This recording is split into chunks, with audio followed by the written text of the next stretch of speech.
Olá, 5 de abril de 2024, Lércio Comar, naquele nosso resumo descomplicado do que foi notícia, do que não saiu na notícia, naquilo que nós temos no mercado moveleiro, no varejo, na indústria, como avaliar, ou ao menos a minha humilde avaliação. Bom, começando a questão de sazonalidade. A sazonalidade moveleira, dezembro, janeiro e fevereiro, para a indústria moveleira, tem se mostrado já por alguns anos ruim. Nós sabemos que a antecipação do Natal com a Black Friday tira muito da venda de dezembro que nós tínhamos no passado, e, obviamente, janeiro e fevereiro repartimos o bolso do consumidor com muita coisa. Matrícula escolar, IPVA, IPTU, é real? É real. Se você colocar na ponta do lápis, nós vamos repartir, o nosso concorrente oculto leva uma boa parte, e óbvio que o ritmo é um pouco menor. Um outro fator que pesou bastante esse ano, março, algumas empresas reclamando, apesar de não ter sido no todo, ao menos do Grupo AD, a soma de faturamento não foi ruim, houve crescimento, inclusive em relação ao ano passado, nós vamos ver sobre isso, mas houve reclamação sim. Março desse ano, nós tivemos uma particularidade que foi a questão da Páscoa.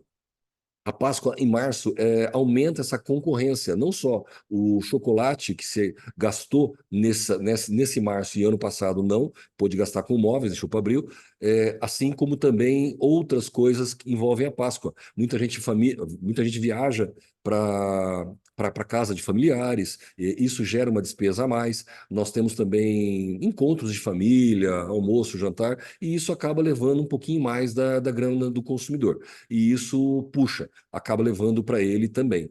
Mas passou. O que nós temos pela frente agora? Um abril com muitos dias úteis, também teve a mesma situação. Ano passado o abril teve a Páscoa e foi mais curto. Esse ano não tem a Páscoa, ele tem menos finais de semana, então tem muito mais dias úteis. A tendência é que abril haja um faturamento maior. Com mais dias úteis, o consumidor também está mais na rua e a propensão a gastar acaba sempre sendo um pouquinho maior. Mas vamos lá às notícias? Bom, falando sobre verdades parciais, ou como é que está essa informação. Voltando às verdades parciais. O que são verdades parciais? São temas, notícias, manchetes que não são mentirosas, mas que acabam levando a gente a pensar algo não tão correto. Como assim? Matéria da CNN, venda no varejo cai 5% na Páscoa, mostra índice da Cielo. Eu respeito bastante informações que venham da Cielo, das operadoras de cartão, porque a nossa realidade, a grande parte de tudo que é operado de venda no varejo hoje é através de cartão. Então, eles têm índices muito rápidos, muito atuais e muito sinceros, mais até do que índices governamentais e do próprio IBGE, porque eles estão ali próximo no pagamento. E quando vem para nós que 5% a menos, Páscoa, então nós imaginamos que estamos num momento ruim do varejo. Pode-se levar até uma ideia de crise, mas, sempre tem o mas, né? Quando a gente vai olhar essa matéria um pouquinho mais completa, ela vem dizendo que as vendas de Páscoa caíram 5% nesse ano, comparado com o ano passado, ok? No índice Cielo do varejo ampliado. Ampliado significa que tem vários ramos da economia, divulgado na segunda-feira, dia 1º. A análise compara a venda realizada entre os dias 25 e 31 de março desse ano, ou seja, uma semana, semana de Páscoa, com 3 a 9 de abril do ano passado, que foi semana de Páscoa também. A exceção foi de queda de fatura de venda, como eles colocam, a exceção foi o segmento de chocolate, que registrou um avanço de 3,8% no período. Espera aí, se o chocolate, Páscoa, chocolate, cresceu 3,8%, o que caiu então? Esse índice não está pegando apenas venda da Páscoa chocolate. Não é só o coelhinho, não. Ele está pegando toda a venda no varejo. Tá, então a venda do varejo não de chocolate foi boa, mas o resto caiu, porque deu uma queda de 5%. Mas a explicação, ela veio do próprio vice-presidente da Cielo. Ano passado, a Páscoa caiu no início do mês, período em que o comércio está mais aquecido por causa dos depósitos dos salários. Sim, nós estamos comparando a venda da semana da Páscoa do ano passado para essa, mas a semana da Páscoa desse ano caiu na última semana do mês. Todos nós sabemos que na última semana do mês tem menos grana circulando. E a do ano passado caiu na semana do pagamento, a que mais tem. Então, falar que caiu 5 na Páscoa é a mesma distorção que nós tivemos ano passado, quando falaram dos dias de venda da Black Friday. Depois foram corrigindo, dizendo que não era bem aquilo. Mas vamos lá. Houve sim uma desaceleração na venda da indústria, isso é real. Continuo com matérias da CNN. Produção industrial no Brasil caiu 0,3 em fevereiro, segundo o IBGE. é o segundo mês seguido no vermelho de queda da produção, acumulando as duas dá 1,8% a menos de produção em relação ao ano passado. Se comparar com antes da pandemia, estamos 1,1% abaixo, e com 2011, quase 18% abaixo. E isso merece uma atenção. A gente fala que está chegando próximo da pandemia. Realmente, nós estamos ali com produção industrial muito próximo, um ponto percentual não é lá grande coisa. Mas quando nós olhamos 2011, estamos falando em 13 anos atrás, nós produzimos 18% a mais. Imagina como está a concorrência. Além de você aumentar indústrias, aumentar a capacidade produtiva, aumentar a eficiência de produção, nós estamos produzindo 18% a menos. E essa ociosidade de produção, esse excesso de oferta, leva a todos os problemas que nós temos agora. Por quê? Ou você faz o preço que o consumidor, que o lojista quer, ou o teu concorrente faz. Isso faz com que as margens fiquem muito apertadas.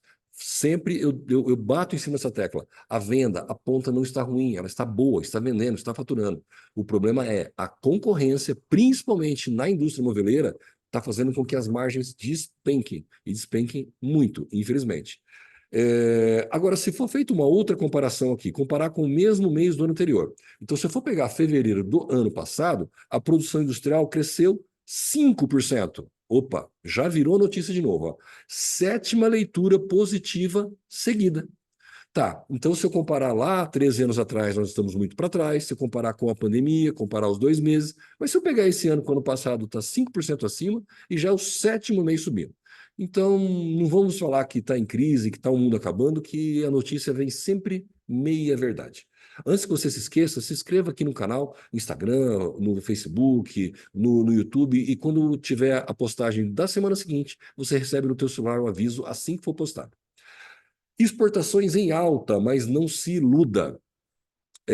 Não se iluda por quê? Antes de entrar com o gráfico, eu já vou falar sobre isso. Não se iluda porque exportação, ela sofre muito com o câmbio. Então, não vá pensar assim, nossa, a exportação aumentou, essa é a salvação da lavoura, eu vou exportar e tudo está resolvido. Não. Houve um crescimento, o Brasil a cada vez mais moveleiro está se tornando um bom competidor a nível mundial. O produto do brasileiro, o móveis do brasileiro, ele é sim competitivo. É um mercado a ser aberto, porque nós temos as nossas oscilações internas. Então, daqui a pouco o dólar vai a 5,50, vai a 4,50, e não há exportação que sustente isso. É necessário separar esses ovos do faturamento em vários, mas não vá com essa sede ao pote como se houvesse um salvador da lavoura. Não, não é por aí. É um mercado como todos os outros, competitivo. Matéria do Emobile, com dados aqui da Abimóvel, dizendo sobre exportações de imóveis e colchões crescendo esse ano. No primeiro bimestre, janeiro e fevereiro, comparado com janeiro e fevereiro do ano passado, houve um crescimento de 11,4%. O Brasil exportou 105 milhões de dólares em janeiro e fevereiro de móveis e eletro. Se nós formos comparar, vou utilizar um dado aqui da Demonitor, do grupo, a Demonitor são dezenas de indústrias de imóveis integradas que têm esses indicadores todos, comparando o mercado com ela em tempo real, sim, até o dia de ontem. Então, se eu for comparar o faturamento do grupo, a participação de exportação do grupo, de janeiro e fevereiro desse ano com janeiro e fevereiro do ano passado, pode ver que sim, houve um crescimento e, como a AD praticamente online, eu já posso ir adiantando, tá? Março vai ter um crescimento e vai ser grande também. Lércio, como funciona essa integração, essas informações? A gente fica muito em dúvida o quanto o grupo, essas dezenas de indústrias conseguem participar do mercado moveleiro como um todo. Quanto o grupo participa do mercado? As informações de faturamento de imóveis do mercado como um todo são muito vagas e a gente acaba não conseguindo algo muito real que a gente possa pegar. Mas o faturamento de exportação ele é muito claro. Os 100 milhões de dólares ali como exportação, ele fica muito fácil da gente medir. É tudo que passa, tudo em órgãos governamentais, isso está fácil de colocar.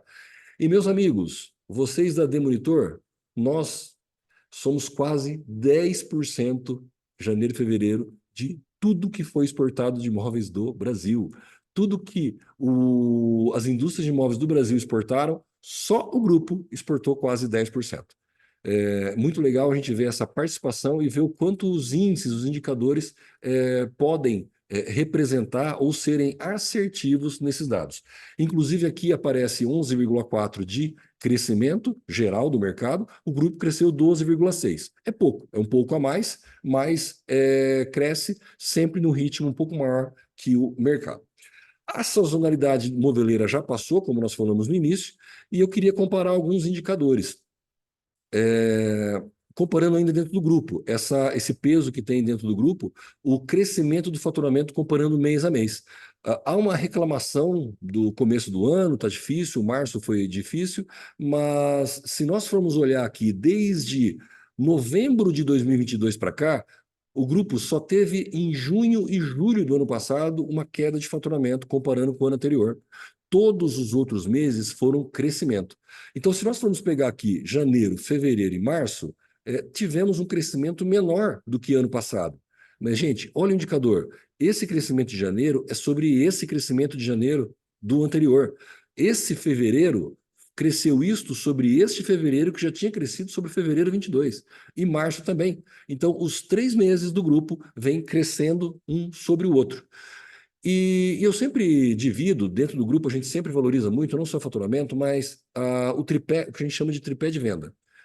Quantos lojistas você tem comprando a sua empresa, com quanto eles estão comprando, o ticket médio, e o giro de produto também. Vou olhar apenas 2 desse. Quantas lojas comprando e o quanto elas estão comprando, para a gente entender como vem o mercado. Lojistas estão comprando mais. Como assim? O ticket médio desses 3 meses do grupo, ele foi, de forma geral, maior do que os 3 meses do ano passado. Lércio, mas março desse ano foi menor o ticket médio do que ano passado. Ticket médio de compra mensal do cliente, tá? Não é do produto. Sim, mas lembra do fator dias úteis em março? Ano passado, como março foi alto, depois em abril cai, esse ano certamente abril vai fazer o contrário.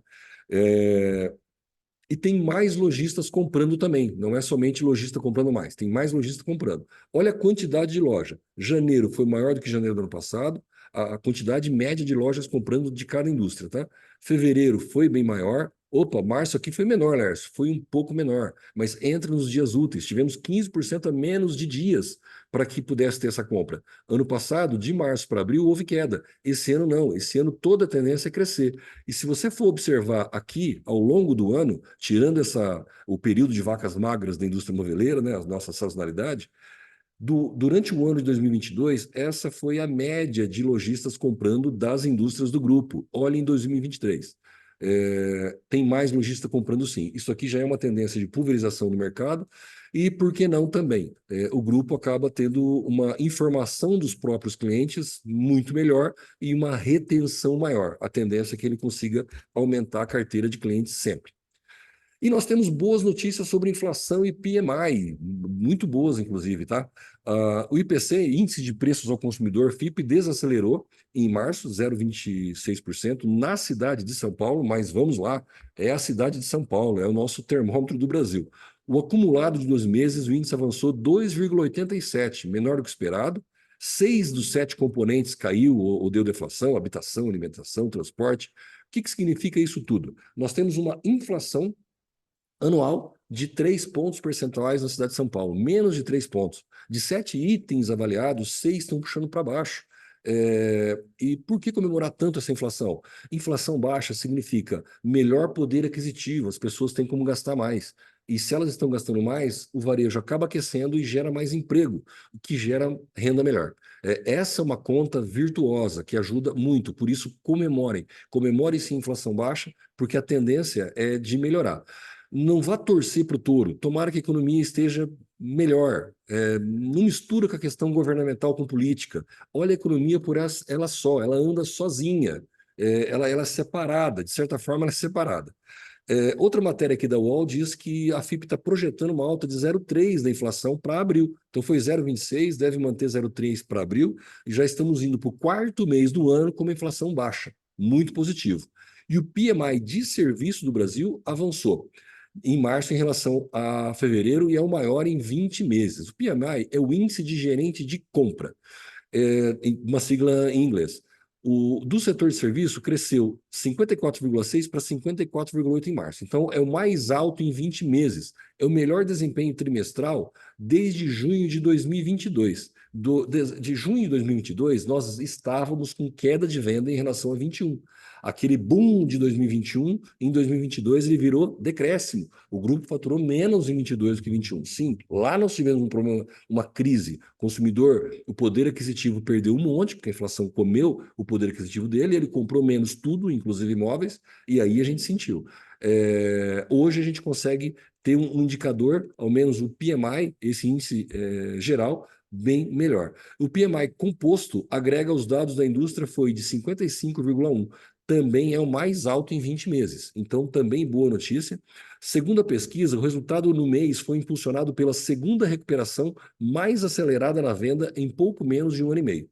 Tendência positiva de demanda e expectativa otimista em relação ao futuro. Também encorajaram a expansão mais acelerada do emprego desde outubro de 22.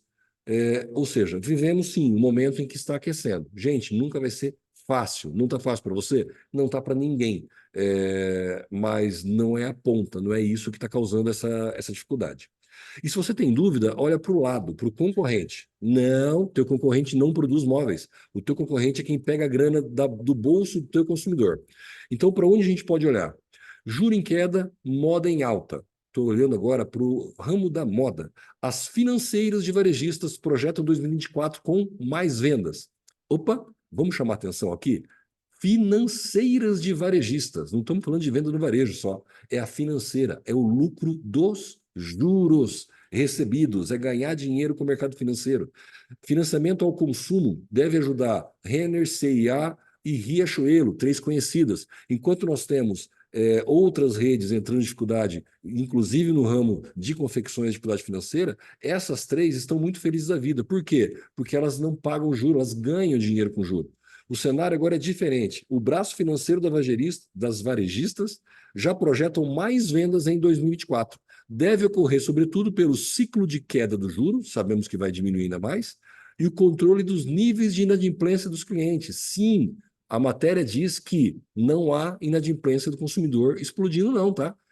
Está tendo até um certo controle disso. E ele fala também que o varejo já vê o pior ficando para trás. Então, na visão deles, a dificuldade que eles tiveram maior com taxa de juros está ficando para trás. No ano passado, já em 2023, os serviços financeiros, juro recebido, geraram uma receita de 350 milhões de reais para a CIA. Sim, as lojas CIA. Crescimento de 38%. Veja, separe. Uma empresa ela ganha dinheiro com a operação dela. Sim, ela compra, vende, sobra. Mas quando ela compra e vende com juros a prazo, ela ganha também no mercado financeiro. E é o que essas empresas, é o que essa matéria está apontando. Isso vem crescendo. A participação desse meio de pagamento no total da venda foi de 22% ante 13%. 13% da forma de pagamento dos consumidores da CIA foi para 22% financiada, gerando juro, incluindo cartão de crédito feito em parceria com a Bradescard, subiu para 26%. Só que, olha o detalhe, o ganho do CIA Pay, uma forma de pagamento, quando você vai lá no CIA e compra a prazo, paga um pouco mais caro por isso, fica apenas com a varejista, assim como o risco da operação. É como se fosse o velho carnê. É um cartão, é um formato, mas o risco e o juro fica com ela. E aí? 350 milhões de lucro, só financeiro. E aí a empresa que tiver apertado financeiramente tem que brigar com o teu concorrente que está dando lucro. Gente, os links das matérias estão todos no card aqui no YouTube, tá? Se você quiser ler essas matérias todas apresentadas, as informações estão ali. E muito obrigado pelas palavras de apoio, muito obrigado pelos comentários que eu sempre recebo no privado. A matéria da semana passada, falando sobre os balanços de Luiz e Bahia, geraram bastante comentário, como era de se esperar. Se você gosta do material, inclua ali, ativa sininho, aquela coisa toda, e compartilhe com seus amigos também. E se você ver alguma matéria que for relevante, manda para mim, eu agradeço muito, ajuda muito na hora de fazer esse material, e é muito legal também ouvir das pessoas outros pontos de vista. Frequentemente eu acabo mudando alguma visão do que eu tenho das coisas, justamente com esses comentários, porque todos nós estamos no mesmo barco, nenhum consegue saber mais que o outro. A gente só vai mudando de opinião e se informando a cada dia. Muito obrigado. Até semana que vem, se Deus quiser. Até lá.